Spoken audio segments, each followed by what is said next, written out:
Todos los domingos por la noche, Ed Sullivan saludaba a millones de personas con una sonrisa. Pero en 1955 algo rompió esa imagen de tranquilidad. Un joven músico hizo un pequeño cambio en una canción durante una actuación en directo y Sullivan estalló. Su reacción fue explosiva. Ante testigos atónitos, soltó un insulto racial tan vil que dejó a la sala en silencio y empañó para siempre la reputación que había pasado años forjándose. El enfrentamiento estuvo a punto de volverse violento. El personal tuvo que separar físicamente a los dos hombres. Durante décadas este momento quedó enterrado sin que se hablara de él. El músico fue expulsado del programa de por vida, pero su acto desafiante en directo cambiaría el curso del rock and roll para siempre. La historia de Ed Sullivan comenzó el 28 de septiembre de 1901 en Harlem, Nueva York. Nació gemelo, pero la tragedia le golpeó pronto. Su hermano Daniel, frágil desde el nacimiento, murió a los pocos meses. Ed creció como el gemelo superviviente con la sombra de la pérdida persiguiéndole durante toda su infancia. Incluso de niño había una pena silenciosa detrás de sus ojos. Sus padres, Peter y Elizabeth, eran inmigrantes irlandeses con una familia numerosa. Ed era el tercero de 8 hermanos, pero solo 5 sobrevivieron a la infancia. En su casa reinaban el ruido y el luto. A los 5 años, su hermana pequeña murió. El dolor fue demasiado para Elizabeth. Desesperada por un nuevo comienzo, trasladó a la familia de Harlem a la tranquila ciudad de Port Chester con la esperanza de escapar de la angustia que habían sufrido. Port Chester era más tranquilo y pacífico. Los padres de Ed esperaban que el cambio les ayudara a sanar, pero las pérdidas nunca le abandonaron. Ya de pequeño Ed aprendió a convivir con la tristeza. A pesar de ello, Ed sobrevivió, y la gente le llamaba a menudo el niño milagro. Nacido en un barrio donde convivían familias irlandesas y judías, creció rodeado de culturas y músicas diferentes. Los coches empezaron a sustituir a los coches de caballos, y Ed lo asimiló todo. Aunque era uno de 8 hermanos, solo 5 superaron la infancia. Cada día le recordaba que la vida era frágil. Sus padres lo tenían cerca, especialmente su madre. Para ellos, él era su milagro. En la casa la pena nunca estaba lejos, pero la música ayudaba. Las habitaciones con sonido. La música era su forma de sobrellevarlo. Fue un hábito que acompañaría a Ed para siempre. Incluso años después, como famoso presentador de televisión, recordaba aquellos primeros días y cómo una canción podía hacer que las cosas difíciles parecieran más ligeras. A medida que crecía, Ed también empezó a mostrar su necesidad de control. En la escuela secundaria, fue un atleta estrella. Entre 1916 y 1919 ganó 12 cartas atléticas. En el campo de fútbol, era un duro mediapunta. En la cancha de baloncesto, un rápido escolta. En la pista de atletismo, un velocista. Pero fue en el béisbol donde realmente brilló como receptor y capitán. Estos deportes le dieron forma, forjaron su disciplina y le enseñaron a liderar. Y le encantaba dirigir. Ed era el capitán del equipo de béisbol y decía a sus compañeros dónde colocarse y cómo jugar. Los campeonatos le siguieron y también su reputación. Ese papel le dio una sensación de autoridad, algo que importaría aún más en su carrera. A los 17 años, cuando Estados Unidos entró en la Primera Guerra Mundial, Ed se escapó a Chicago para intentar alistarse en la Marina. Pero era demasiado joven y no tenía papeles, así que lo enviaron a casa. Aquel intento fallido demostró su audacia. También le empujó hacia un camino diferente. Para entonces, Ed también había descubierto la escritura. En el colegio escribía columnas deportivas y editaba el periódico escolar. Justo después de graduarse, el Port Chester Daily Item le contrató. Le pagaban $1 por artículo y a Ed le encantaba hacerlo. Fue el comienzo de su carrera periodística que le llevaría al Hartford Post, al New York Evening Mail, a la Associated Press y finalmente al New York Evening Graphic. Los deportes y la escritura siempre habían sido sus pasiones y le prepararon para un escenario mucho mayor. El deporte también le enseñó a Ed a ser justo. Al crecer, jugó junto a atletas negros sin pensar mucho en ello. Para él era algo natural. Cuando viajaba a Connecticut para ver partidos, y se encontraba con equipos con jugadores negros, nunca le pareció extraño. Esa creencia en la igualdad permaneció con él. Más tarde, cuando tuvo su propio programa de televisión, Ed Sullivan daba tribuna a artistas negros, incluso cuando otros presentadores no lo hacían. Ed Sullivan pensó que trasladarse al Hartford Post en 1919 sería un gran salto en su carrera. Procedente del Port Chester Daily Item, esperaba nuevas oportunidades en un periódico más grande, pero ese plan se vino abajo casi de inmediato. En su primera semana de trabajo, el Hartford Post quebró dejándole sin empleo antes incluso de que tuviera tiempo de instalarse. Fue un contratiempo extraño y desafortunado, sobre todo porque los periódicos prosperaban en aquella época. Los periódicos rara vez cerraban sus puertas a los pocos días. Sullivan tuvo que buscar trabajo de nuevo dándose cuenta de lo impredecible que podía ser el mundo de la prensa. Aún así, esto no le frenó. En cambio, le hizo estar más decidido a seguir adelante. Esa lección rápida y dolorosa dio forma a su empuje y resistencia desde el principio. Cuando el Hartford Post quebró, Sullivan consiguió levantarse y unirse al New York Evening Mail como reportero deportivo, pero en 1923 ese periódico también cerró. Comenzó entonces una dura etapa en la que pasó de un periódico en quiebra a otro. De 1923 a 1927 pasó de Associated Press, Philadelphia Bulletin Morning World, Morning Telegraph New York Bulletin y Leader. Cada vez que un periódico se hundía tenía que buscar un nuevo puesto. Fue un ciclo duro, y la mayoría de la gente habría abandonado. Sullivan se negó a rendirse. Cada trabajo era una oportunidad de mejorar sus habilidades y ampliar su red de contactos. Aunque fue agotador e incierto, demostró su verdadera pasión por el periodismo. Los años en Associated Press fueron especialmente importantes. La AP era una de las organizaciones de noticias más respetadas del mundo. Aunque Sullivan siguió trabajando como freelance para otros periódicos como el Philadelphia Bulletin y el Morning Telegraph, trabajar en la AP le proporcionó reportajes nacionales y encargos más serios. Este periodo duró hasta 1927 y Sullivan aprendió a informar de todo, desde deportes hasta noticias de última hora. Incluso en medio de constantes cambios de trabajo, se labró una sólida reputación como alguien capaz de adaptarse y ofrecer historias sólidas. Cuando dejó a AP, ya había demostrado su capacidad como reportero. Ese mismo año Sullivan dio su siguiente gran paso. En 1927 se incorporó al New York Evening Graphic como redactor deportivo. El Graphic era ruidoso y llamativo, con fama de publicar historias atrevidas y a menudo escandalosas. Sullivan prosperó allí y ascendió rápidamente. Pronto se convirtió en editor de deportes, su primer puesto estable de liderazgo. En el Graphic también conoció a Walter Winchell, uno de los columnistas de cotilleos más famosos de la época. Cuando Winchell se marchó al Daily Mirror en 1929, Sullivan se convirtió en columnista de Broadway del Graphic. Esa columna le introdujo en el mundo del espectáculo y le dio un nuevo tipo de influencia. El Graphic cerró en 1932, pero para entonces Sullivan ya era un nombre conocido. En 1932 se convirtió en columnista de Broadway del New York Daily News. Fue entonces cuando comenzó su famosa columna Little Old New York. Durante 42 años, hasta 1974, los lectores lo consultaron a diario. Sullivan escribía sobre espectáculos de Broadway, actores famosos y la vida secreta de las grandes estrellas de la ciudad. La gente adoraba su voz porque era justa, aguda y siempre estaba dentro de la acción. Una sola mención de Sullivan podía hacer famoso a alguien de la noche a la mañana.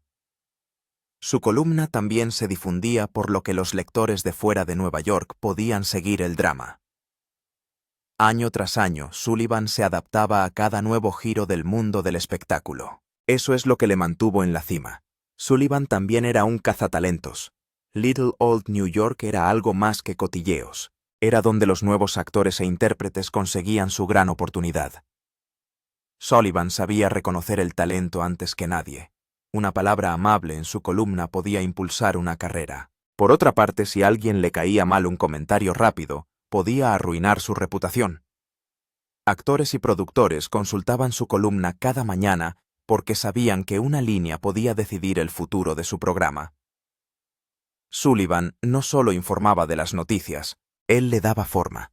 Fuera de las oficinas del periódico se le podía ver en todas las grandes fiestas e inauguraciones de teatros. Dondequiera que ocurriera algo, Sullivan estaba allí. Pero la vida nocturna de Nueva York también era su propio campo de batalla. Sullivan se instaló en el famoso club El Morocco, que se convirtió en su cuartel general no oficial. Al otro lado de la ciudad, su rival Walter Winchell se reunía en el Stork Club. Ambos luchaban por llamar la atención en estos lugares ostentosos donde las estrellas de cine y los políticos pasaban las noches.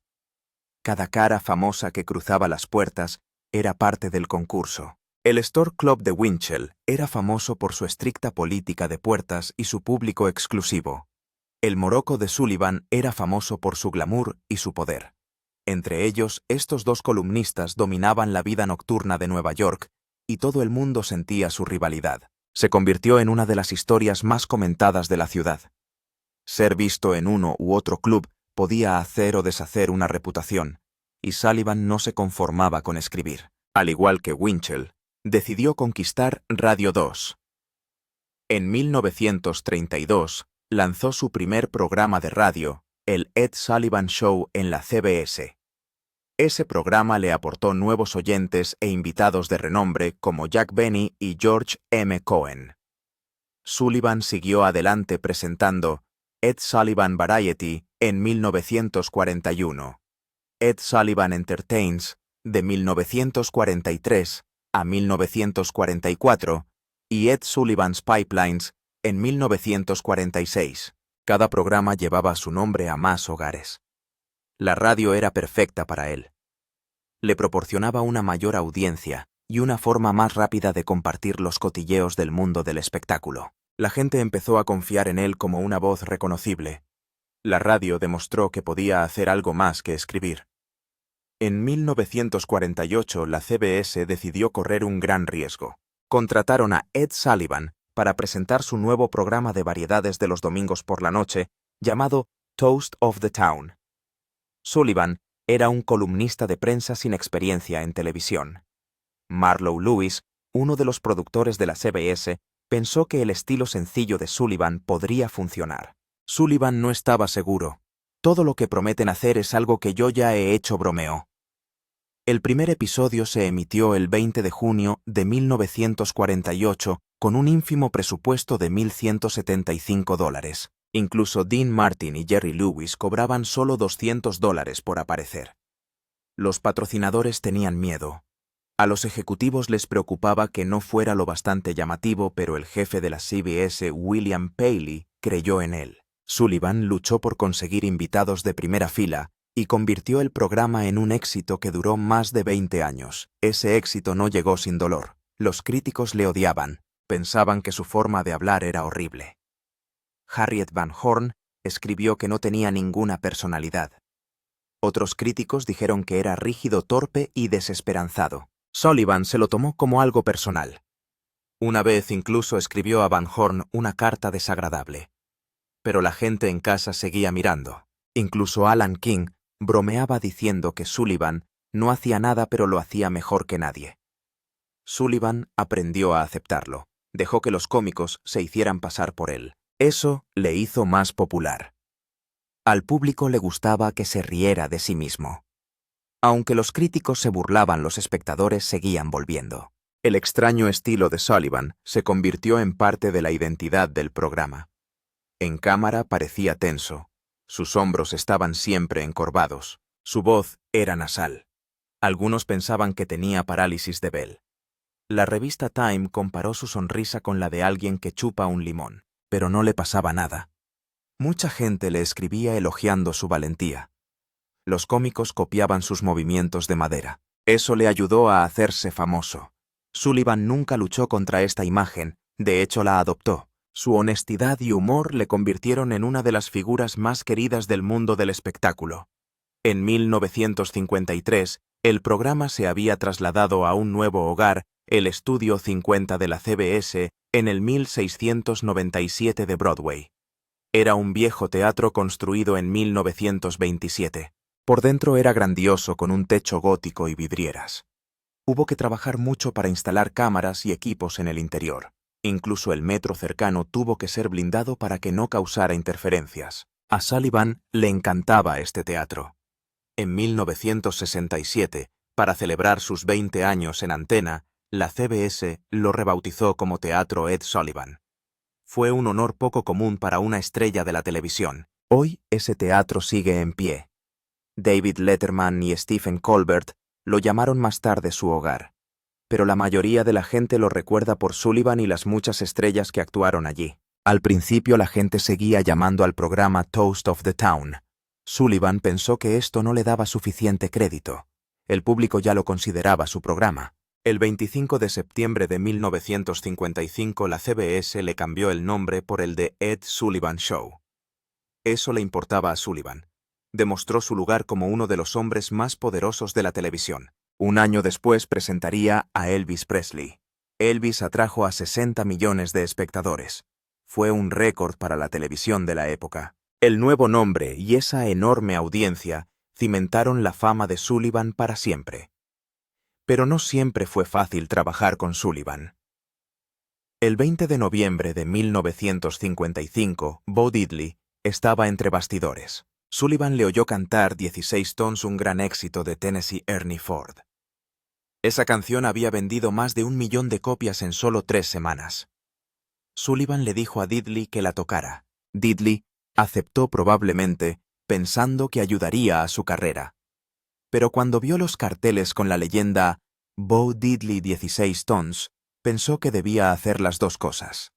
En directo optó por tocar su propia canción Bo Diddley. Esa elección creó uno de los momentos más rebeldes de los inicios de la televisión. Diddley formaba parte de un segmento de R&B. Cuando tocó su propio éxito, el público enloqueció. Sullivan estaba furioso. La cruda energía de Diddley y su famoso ritmo causaron una fuerte impresión. Muchos estadounidenses escucharon por primera vez el contagioso ritmo de Bo Diddley. Aunque solo fueron 2 minutos, cambió el rock and roll para siempre. Cuando las cámaras pararon, Sullivan estaba enfadado. Le gritó a Diddley. Según Diddley y testigos, Sullivan llegó a llamarle el primer chico negro que le traicionaba. Fue un comentario racista chocante. Sullivan había luchado por los artistas negros en el pasado, pero aquí reveló sus prejuicios y su mal genio. La pelea fue acalorada. El personal tuvo que contenerlos. La pelea estuvo a punto de convertirse en una reyerta. Diddley quería pegar a Sullivan. El manager de Diddley intentó calmarlo.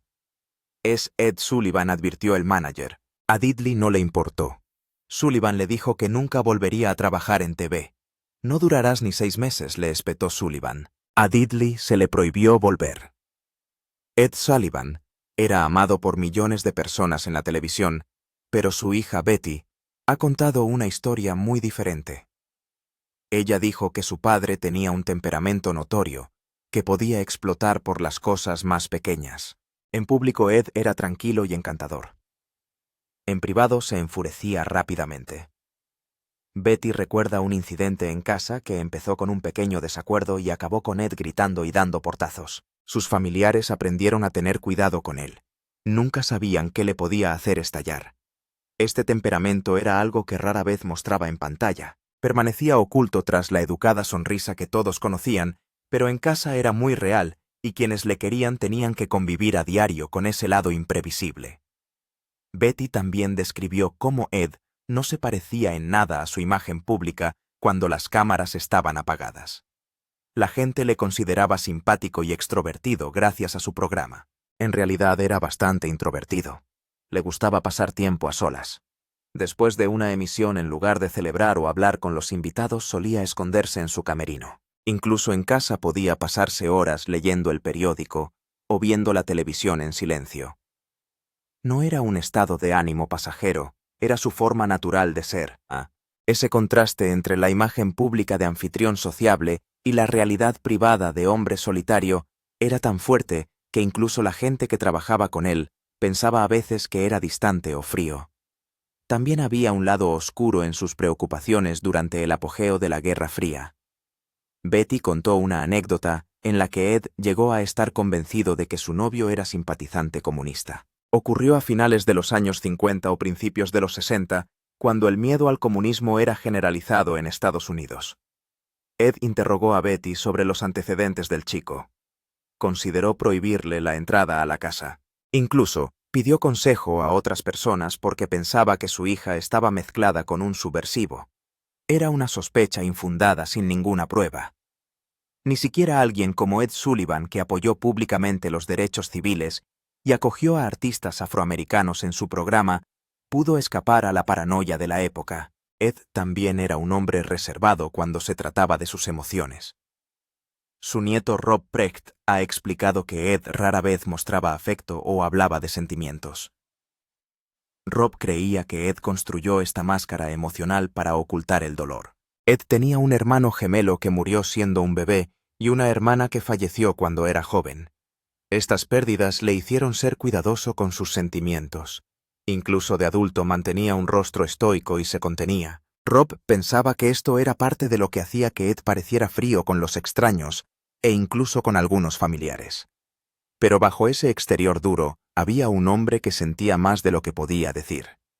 Era parte de lo que formaba su carácter y cómo manejaba las presiones de la fama. Esa misma tensión entre imagen pública y comportamiento privado se manifestaba también en su trato con los artistas.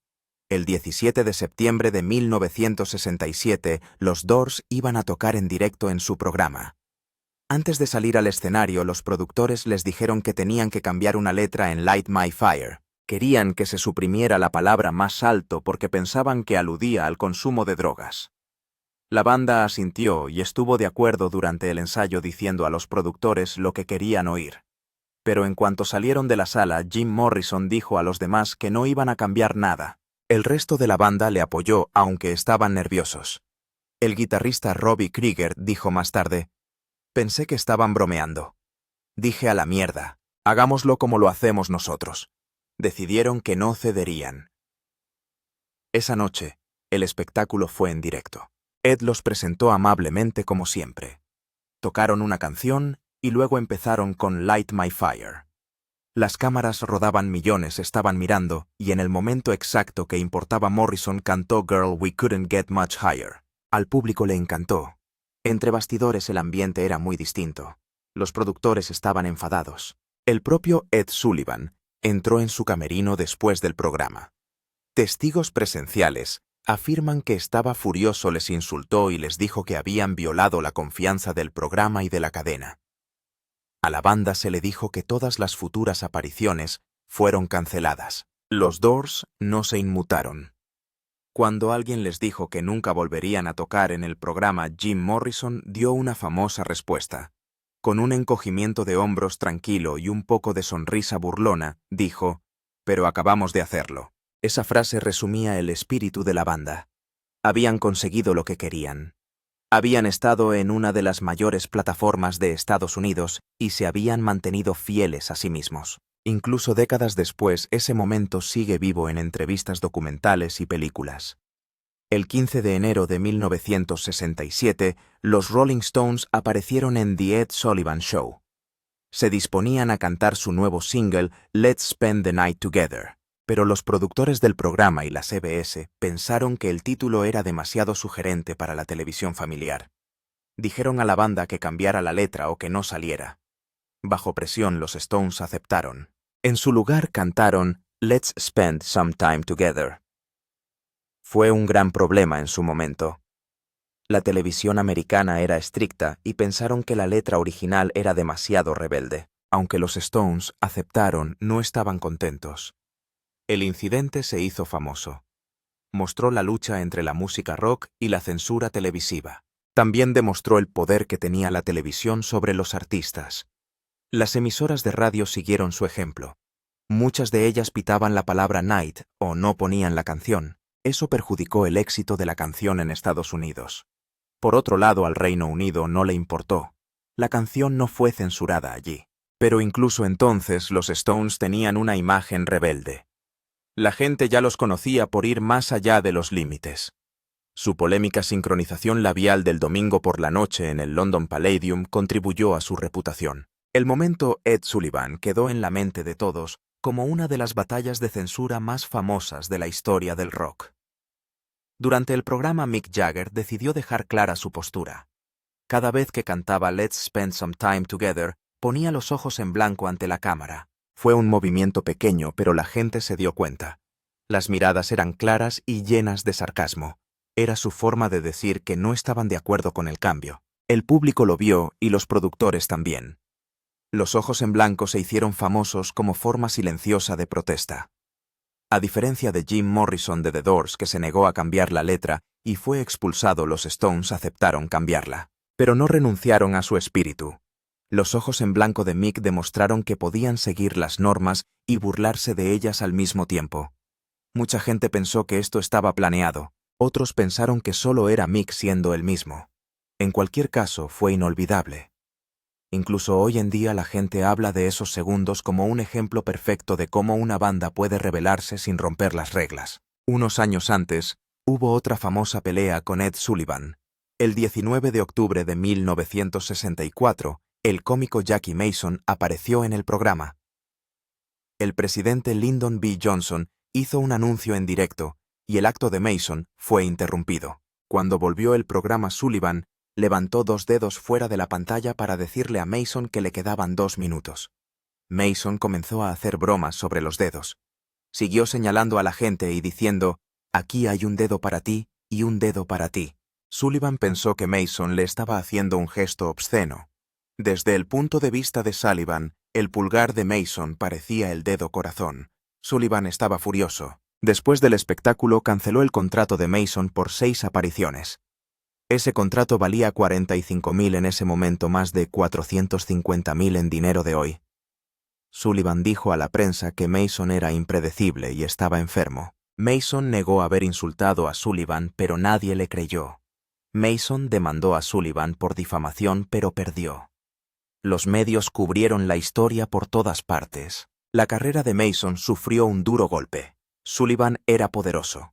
Una pelea con él significaba perder el trabajo. A Mason le prohibieron ver casi toda la televisión. Tardó casi 20 años en recuperarse. Incluso después de que Sullivan se disculpase y lo trajese de vuelta al programa, el nombre de Mason siguió dañado. La gente le recordaba como el cómico que metía la pata en directo. Los productores pensaban que era demasiado arriesgado contratarlo. Mason se vio obligado a hacer pequeños clubes y papeles pequeños. Solo años más tarde, reconstruyó su carrera. Incluso entonces, todo el mundo recordaba el incidente del dedo. Fue una dura lección sobre cruzarse con alguien como Sullivan. Sullivan no era solo un anfitrión, era un guardián. Ir en su contra podía destruir una carrera. Sullivan también era estricto sobre quién aparecía en su programa. Muchos artistas tenían que seguir sus reglas.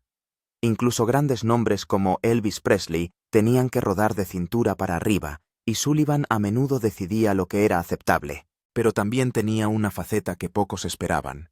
Aunque podía ser controlador y duro, contrataba a más artistas negros que la mayoría de los presentadores de la época.